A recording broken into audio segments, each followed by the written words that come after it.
চাঁদার দাবিতে ঢাকার মিটফোর্ডে ব্যবসায়ীকে নৃশংসভাবে হত্যার ঘটনায় দেশজুড়ে ক্ষোভ বিক্ষোভের মধ্যেই এবার রাজধানীর পল্লবীতেও ঘটল একই ধরনের ভয়াবহ সন্ত্রাসী হামলা। শুধু চাঁদার টাকা না দেয়ায় অস্ত্র নিয়ে একটি ব্যবসা প্রতিষ্ঠানে হাজির হন একদল দুর্বৃত্ত।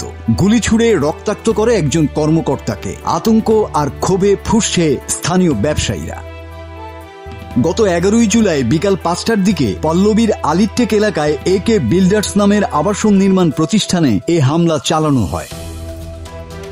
5 কোটি টাকা চাঁদা দাবি করে না পেয়ে একদল লোক অস্ত্রশস্ত্র নিয়ে এসে হামলা চালায় একে বিল্ডার্সের অফিসে। হামলাকারীরা এ সময় 4টি গুলি ছোড়ে। দুর্বৃত্তদের গুলিতে শরীফুল ইসলাম নামে প্রতিষ্ঠানটির একজন কর্মকর্তা আহত হয়েছেন। তাকে কুর্মিটোলা জেনারেল হসপিটালে ভর্তি করা হয়েছে।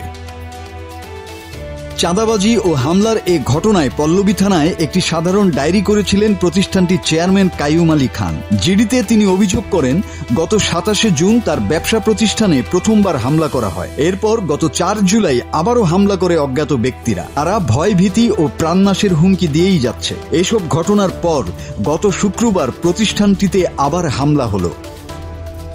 পল্লবী থানা পুলিশ জানিয়েছে, আসামিদের গ্রেপ্তারে তারা অভিযান অব্যাহত রেখেছে। মাসুদ হাসান, বাংলা টিভি।